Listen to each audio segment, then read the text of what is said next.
Hi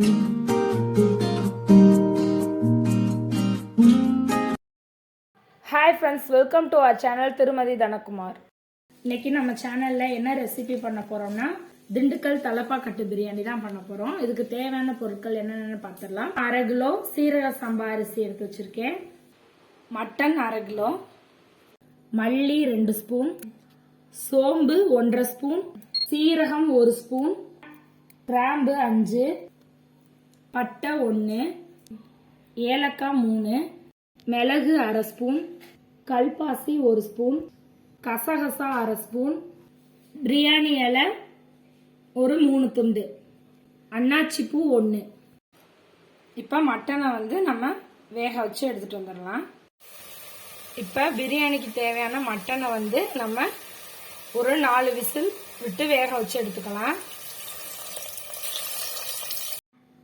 தக்காளி 3 சின்ன size, பச்சை மிளகா 3, 1/2 லெமன், சின்ன வெங்காயம் 200 கிராம், பூண்டு ஒரு 10, இஞ்சி சின்ன துண்டு 2, கொத்தமல்லி தழை 1 கப், புதினா 1 கப், தயிர் 1 கப், மிளகாத்தூள், மஞ்சள் தூள், சீரக சம்பா அரிசி 2 கப்.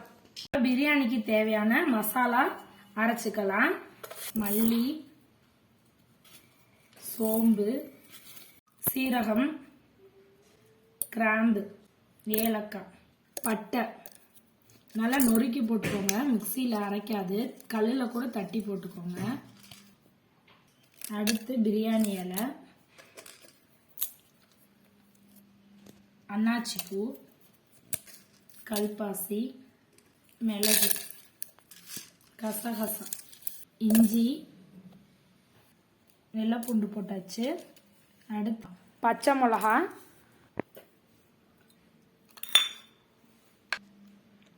இப்போ இந்த மசாலாக்கு தேவையான பொருள் எல்லாத்தையும் ஃபைன் பேஸ்ட்டாக அரைச்சிட்டு வந்துடலாம். இப்போ மசாலாக்கு தேவையான பொருள் எல்லாத்தையும் ஒரு ஃபைன் பேஸ்ட்டாக அரைச்சிட்டு வந்துடுறேன். இந்த மாதிரி ஃபைன் பேஸ்ட்டாக அரைச்சிக்கோங்க. அடுத்து நம்ம எடுத்து வச்சிருக்க 200 கிராம் சின்ன வெங்காயத்தை 1-2 அரைச்சிட்டு வந்துருங்க. இந்த மாதிரி அரைச்சி எடுத்துக்கோங்க வெங்காயத்தை.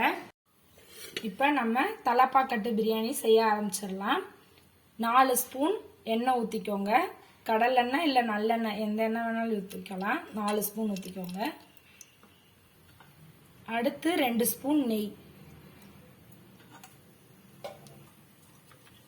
இப்போ நம்ம எண்ணெய் நல்லா காஞ்சிருச்சு.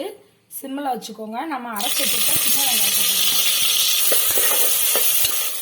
வெங்காயம் நல்லா பொன்னிறமாக வதக்கிக்கோங்க. இப்போ கலர் மாற ஆரம்பிச்சிருச்சு. இப்போ நறுக்கி வச்சுருக்க தக்காளி போட்டுக்கலாம்.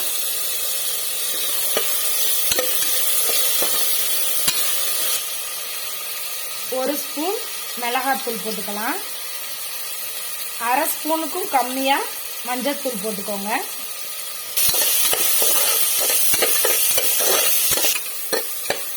இப்போ நல்லா வதங்கிருச்சு. இப்போ நம்ம அரைச்சி வச்சிருக்க மசாலாவை இதில் ஊற்றிக்கலாம். அருமையான மசாலா. இது நல்லா எண்ணெயிலேயே நல்லா வதங்கட்டும். இப்போ புதினா தழை போட்டுக்கலாம். கொத்தமல்லி தழை எல்லாத்தையும் நல்லா மிக்ஸ் பண்ணி விட்டாச்சு. இப்போ நம்ம எடுத்து வச்சிருக்க 1 கப் தயிரை இதில் ஊற்றிக்கோங்க. இதுவும் நல்லா மிக்ஸ் பண்ணி விட்டுக்கோங்க. வேக வச்சிருக்க மட்டன் இதில் சேர்த்துடலாம். இப்போ மட்டன் போட்டு மட்டன் நல்லா இந்த மசாலாவில் ஒரு 2 நிமிஷம் நல்லா வேகட்டும். இப்போ நான் மட்டன் வேக வச்ச அந்த சூப்பு தண்ணி 1 கப் எடுத்திருக்கேன். அதையும் நம்ம இப்போ வெந்துட்டு இருக்க கறி கூட ஊற்றிடலாம். இப்போ சூப் தண்ணி 1 கப். அரிசிக்கு தேவையான அளவு கொஞ்சம் தண்ணியும் சேர்த்துக்கிறேன். அடுத்து 1 கப் தண்ணி. 1/4 லெமன் புளிஞ்சு விட்டுக்கலாம். உப்பு. இப்போ இதை ஒரு தட்டு வச்சு மூடி விட்டுறலாம். ஒரு 5 நிமிஷம் நல்லா அந்த தண்ணி வந்து கொதிக்கட்டும்.